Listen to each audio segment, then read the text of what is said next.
REED-BBS. BBS. Blackberg Sugar, Bachelor's in Boxing Studies. Television! Fred Sanford of the Fistic Arts. When all is said and done, there's nothing left to say or do. REED-BBS. BBS. This Saturday, August 19th, UFC 292, Sterling versus O'Malley for the Bantamweight Championship of the world. The FunkMaster, Aljamain Sterling, 23-3, 3 KOs, 8 submissions, versus Suga SeanO'Malley, 16-1, 11 KOs, just 1 submission. ALJO or the Sugar Show? This one here is about legacy, y'all. So who you got? Who you got? Be sure to leave a comment. Subscribe if you haven't already. And remember to love, tap, and or bitch slap that like button for you, boy. The FunkMaster, Aljamain Sterling, has an unorthodox wrestling style, which is where his name came from. They described his style of wrestling as funky. So he's the FunkMaster.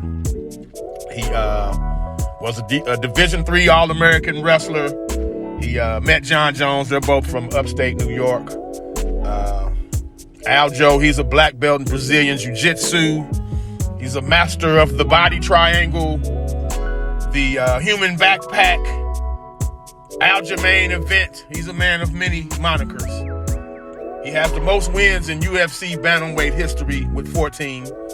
He has the longest win streak in UFC Bantamweight history with 9. He's tied for the second most UFC Bantamweight title fight wins with 4. He has the most control time in UFC Bantamweight history.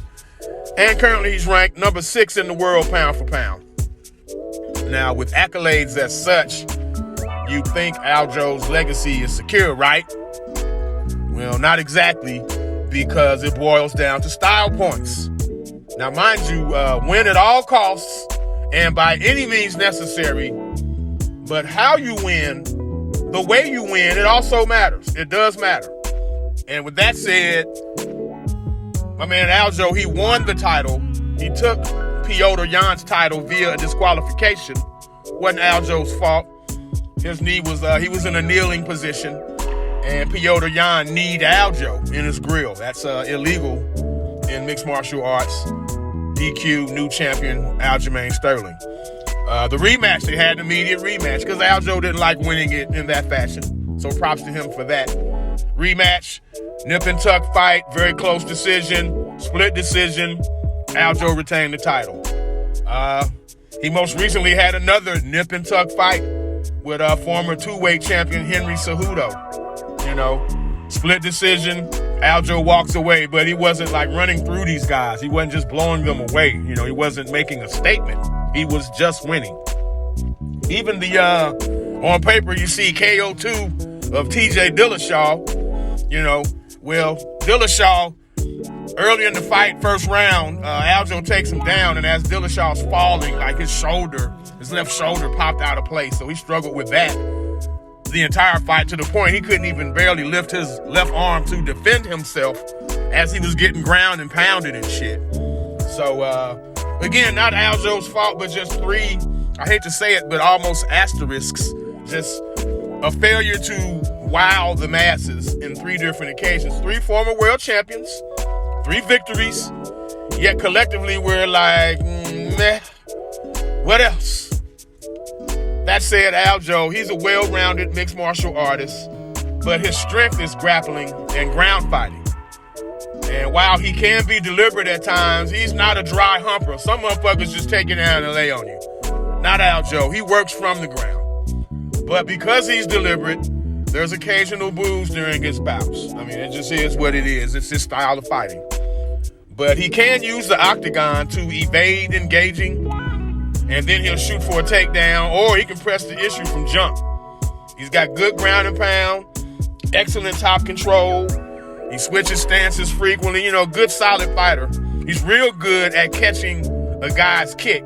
Like when an opponent kicks at him, ALJO, he's real good at trapping the leg against his own body and then leveraging that into a takedown or to take his opponents back. He did that very thing against Corey Sandhagen, who he choked out in like fucking 45 seconds or some shit.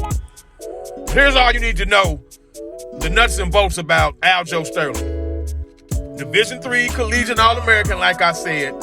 He took Olympic gold medalist in freestyle wrestling, Henry Cejudo, took him down 4 times when they fought.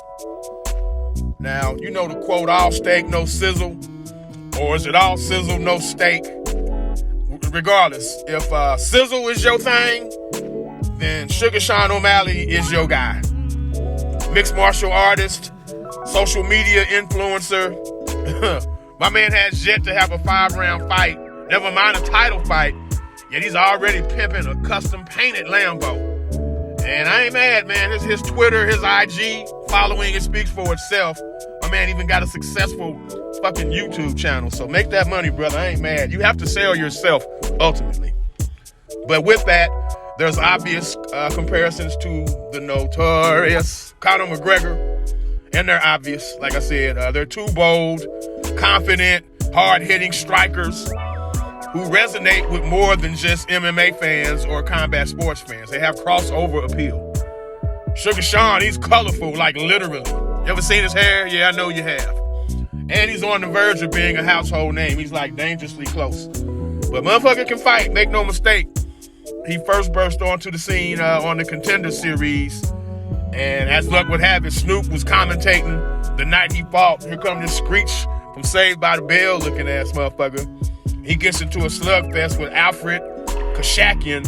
Snoop's watching, Snoop loves him. The rest is history. Him and Snoop smoking out together and shit. It's lovely. O'Malley, he's 5'11". He's 4 inches taller than Aljo, but yet he only has 1 inch in reach, which I found interesting.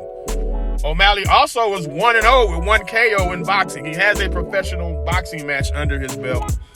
And speaking of belts, he's a brown belt in Brazilian Jiu-Jitsu. By no means is O'Malley your textbook tough guy. There's not a picture of him in the dictionary next to tough guy. He's skinny. He's quirky. Looks like he should be the lead singer of a rock band or a rap group, you know, when he got his hair braided. At least he don't look like Screech no fucking more, so that's an upgrade, if nothing else. But he's got sudden power, fight-ending power, sudden fight-ending, right then and there type of power in his legs and his fists. He's flashy, too. He'll throw bolo punches and shit. He, when he's really in a groove, in a good rhythm, he'll look away, like look back over one of his shoulders prior to punching. Usually when he's stalking you, he's feeling it in a rhythm. Right before he fires, he'll look back over one of his own shoulders and then fire. I love watching that shit. Very flashy style. He does like space, though. O'Malley likes room. He uses the cage for distance. He's very unorthodox, both in and out of the cage. He feints, switches. I mentioned his height. So for that weight, for 135 pounds, he's very long and lean. Again, he prefers space in lieu of grappling and clinching or working off the fence. That's not really his bag. And the thing is, O'Malley, he doesn't just win like Aljo just wins. O'Malley, he fucks guys up. Like, he fucks dudes all the way up. And then afterwards, he's doing his basketball dribble moves and the fake fadeaway jumper. His last fight, Piotr Jan. Yes, it was a split decision, but he beat Piotr Jan more impressively than Aljo did. And to my knowledge, that's the only opponent they have in common. Aljo beat Piotr Jan. Sugar actually managed to take him down, showed us a new wrinkle. We didn't know he could take people down. Hell, Sugar's takedown defense is basically triangle attempts from what I've seen. But to see him take down a man was a first for me. But even with that, he left Piotr Jan bloody with a knee, and it was just a more entertaining fight. You know what I'm saying? It is what it is.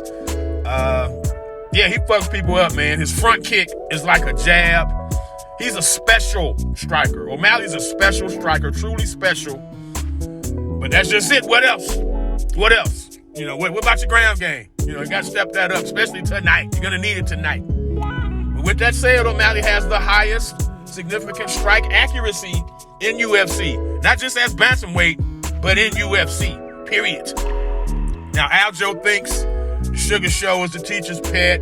He's undeserving. He plans to expose him and then move up to featherweight to challenge Alexander Volkanovski. ALJO wants to make UFC sugar-free. Knowing Sugar likes, wants, and prefers space, the onus is on ALJO to crowd O'Malley to make him uncomfortable. But there's a toll to pay for violating that space, bruh. I mean, shit ain't free. To me, this fight is either going to be one of two ways. It's either going to be Lyoto Machida versus Sugar Rashad Evans, where that was wrestler with striking ability who was no match in elite-level striking match with Machida. That ended painfully for the wrestler in Rashad Evans. Or it's going to be Khabib Nurmagomedov versus Conor McGregor, where McGregor was mauled, pounded, and eventually forced to tap. The striker was mauled, pounded, and forced to tap. This fight is going to play out one of them two ways, and I can't wait to see. I can't wait to see. What I do know is they're both close enough to what they want to smell it. So there it is. Go on and get it, y'all. REED-BBS, BBS. Blackbird Sugar, Bachelor's in Boxing Studies.